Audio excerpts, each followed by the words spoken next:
Hi, Kiko.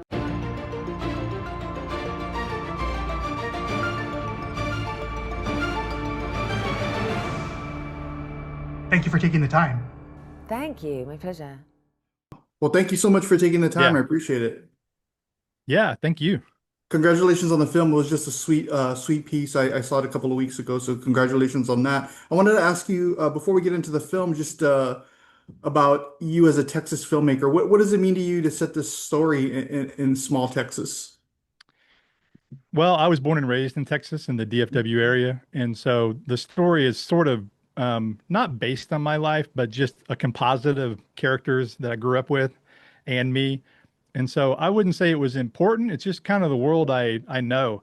And I've Mhm. made movies here for the better part of 25 years in Texas. And so I've done a decent amount of work around the country, but my home base has been Texas, again, born and raised here. And so I like telling Texas stories. And how do you think growing up or living in Texas has shaped your sense of storytelling and your approach to filmmaking? That's a tough question. I would say mainly probably just by the filmmakers from Texas I've been inspired by, Mm, like the Richard Linklaters of the world or the right. Robert Rodriguez. And Richard Linklater is absolutely an inspiration. Subtly in this movie, but just generally speaking, I love especially his older work like Dazed and Confused and Slacker and all those original movies, Suburbia. And I've just been a fan of his work for a long time. And then just the whole vibe, I think in Texas is more laid back. I'm in Dallas, not Austin, but work out of Austin, and our movie was actually cast out of Austin. We used Vicky Boone, who actually cast all the Richard Linklater movies for the past 15, 20 years, I think. And so I like the crews here are great, the talent here is great, and so yeah, I'm just Texas through and through.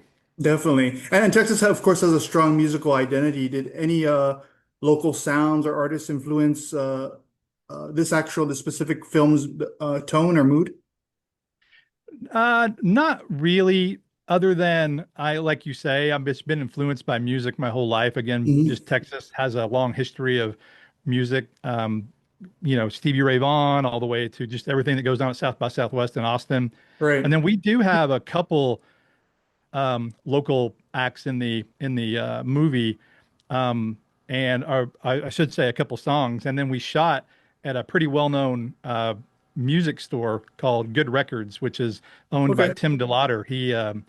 He is the front man for Tripping Daisy, which is obviously a pretty good, pretty well-known band in North Texas area. Well, really everywhere. Right. And so yeah, but the music really was more inspired for this particular movie by the 1980s, early 1980s and late 70s. Right. So the film, it feels deeply personal when I saw it, and of course nostalgic. What first inspired you to tell this story? Well, again, growing up I was a teen in the 80s, and it's not that I missed that time. It's just, it was such a different time compared to today. And so I really wanted to tell a story. I have teen kids now about the age of the kids in the movie. I just really Hmm. wanted to tell a story about no smartphones, no internet, the way the world was just, we didn't know any better, but it was, in my opinion, better in certain ways. And then, today we have all the modern conveniences, of course, and which are great. But when it comes to being a kid and just hanging out and listening to records and tapes and stuff, I love that time. And actually, part of the plot of the movie is a kid trying to record her mixtape or finish her mixtape, and she Hmm. can't record a certain song off the radio. And that actually happened to me and my brother. We tried a whole summer to record a certain song off the radio, and we couldn't do it. And so that actually was the inspiration for the story. And then the way the story was shaped beyond that was just more, as I said kind of earlier, a composite of different people that I grew up with, including some of my own story. Definitely. Your song that you're trying to record was from the Police, right? Yeah, don't stand so close to me. That's it. Okay. Yeah, the idea of making a mixtape is such a, time specific thing, right? Why do you think, or what do you think was so special about that act, and what's been lost now that the music is so digital and you can get it whenever you want? Yeah, I think a couple things. Number one, it's just that back then, and again, we didn't know it 'cause that's all we had. but you would create this thing on your own. You would, now, of course, it wasn't the music you're creating, but you're taking music from other artists and you're putting them on a tape, but you're creating a tape of your favorite songs. And you just felt like you had ownership over it. It was tangible. You could hold it. You could give it to another kid or, a girl or a boy, whoever. And that I think is lost today a little bit. I mean, as much as I like Spotify or Amazon Music or what have you, there's just something about sitting in your room with a tape and listening to it or an album, listening to it front to back. And you just don't do that anymore. Most people just go right to the hit songs on whoever it is, Taylor Swift or whatever. You rarely ever listen to an entire album all the way through. And then you also don't get liner notes today. Yeah, there you go. So if you're of a certain age, you know what liner notes are. Yeah. My kids don't, but I miss that kind of stuff. But I'm not saying it was better per se. I mean, again, today is really amazing. We can instantly get music, obviously, whatever we want to hear. Back then, you had to literally listen to it come on the radio because when you're a Right. kid, you don't have any money to go buy it. So I just like that idea of telling a story from that vintage point of view. What was it like when you finally captured the song? Well, back then, you're talking about in my life, in real life? Yeah, especially, I mean, I'm speaking of the police song specifically, Yeah. like when you finally caught that one. Eventually, we did get it. We kept hearing, I can't remember what we kept hearing. We kept hearing Betty Davis Eyes. I remember that for some reason. That was a big song at the same time. Or we would get in the car and the song would be playing, or, you would miss the beginning and then it's not worth recording if you miss the beginning. Right. But eventually, I got old enough to where I got a job during the summer and I was able to go buy some albums because, again, the mentality is so different today. I mean, $8 back then was a ton of money to a 12 or 13-year-old kid, Right. you know? And that's how much an album costs. And of course, today now prices are so much different. But eventually, I did get the songs and I was able to buy the stuff. But it's still just the fun challenge of trying to record that music was something I remember. Did you try to make a lot of mixtapes back in the day? Yeah, I made a lot of mixtapes, partly because Mhm. I didn't actually have a turntable. I had a cassette deck and then I had a boombox as well. And I think I may have had a Walkman. And I just like the portability of being able to record your own music and take it with you. And but again, I didn't have a turntable. A lot of my other friends had turntables, and so I didn't. And then I didn't have the money to buy records anyway. So yeah, making mixtapes was part of my identity as a kid for sure. Did any of those mixtapes go to crushes that you had? No, no. Okay. That this was kind of pre that time. This was more like Okay. I was really more into riding my bike, BMX bikes and skateboards and hanging out with my buddies. Not it didn't really have anything to do with girls at that point. Okay, okay. So, what is that? High fidelity type of no high fidelity type of storyline there. No, but High Fidelity, if you've seen the movie, which I Mhm. know you have, but if anyone listen to this has seen the movie, and High Fidelity was an inspiration as well, partly to the way the John Cusack character addresses the camera, not really, just more tonally in that Right, respect, or the way the format more than the content, because his whole thing was talking about his ex-girlfriends. right. Yeah, definitely. So, this film is described as a heartfelt ode to adolescence and the music that saved us, right? So, what song or artist personally saved you growing up? Yeah. So I didn't have the same story as Casey. I mean, my parents were divorced, and so I wouldn't say music saved me. I mean, with Mhm. Casey, it's more she's got a lot of family dysfunction. Right, And I kind of pulled those ideas out of different John Hughes movies. I mean, John Hughes is another inspiration for this film. For me, it was just really the band Rush.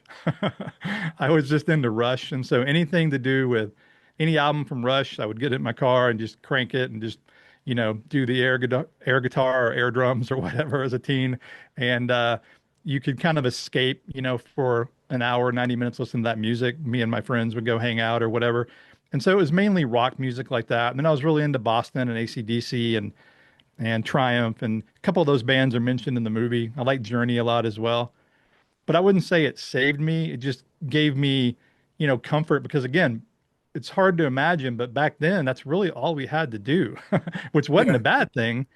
We didn't have TVs in everybody's room. We had one TV in the house and it was in the den, and whatever my dad was watching is what we watched. So you didn't Exactly. have your own TV in your room. We had a radio in our room, a jam box. And so that was really what we did.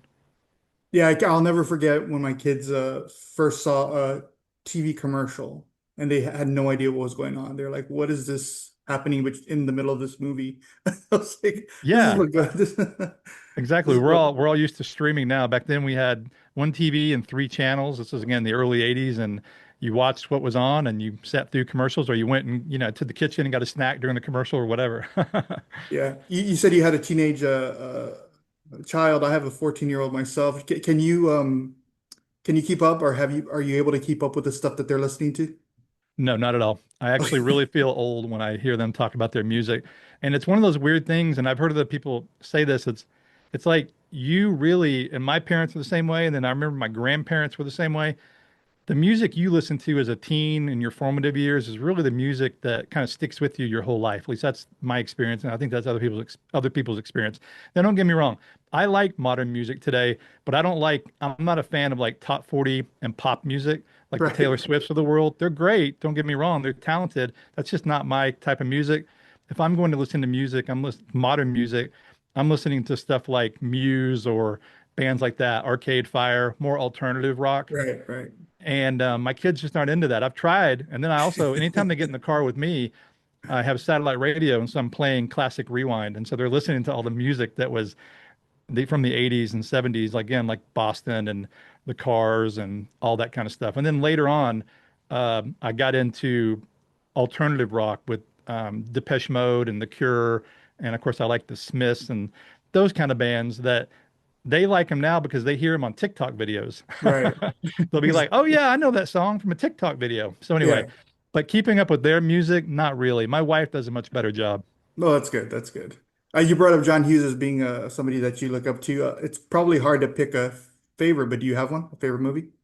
Probably Ferris Bueller's Day Off, but I like Okay. all those. I love The Breakfast Club.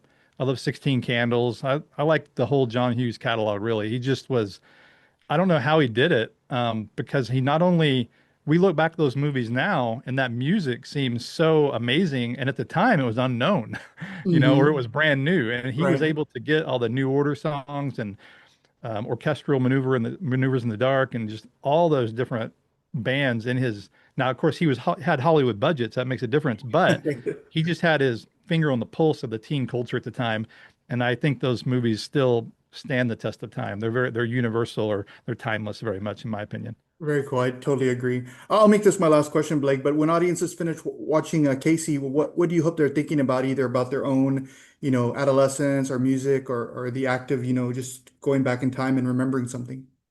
Yeah, it kind of depends on who the person watching is. If you're a teen today, I think you'll relate to the teens in the movie because I think, again, that's a universal feeling going through, you know, um, family dysfunction or just hanging out with your friends during the summer or trying to, listen to cool songs on the radio. But then if you're older millennial, a Gen Xer, even a boomer, you'll, hopefully feel some nostalgia and have some fond memories of your youth. And that was kind of the idea behind the movie, was to have a blend, but cater maybe initially towards Gen X, especially because, as you said at the beginning, making a mixtape is a very certain time in our culture and our lives, even though they still are, tapes are around today and vinyl is too, and they've made a little bit of a comeback, but they'll never be as big as they were in the 1980s. Right.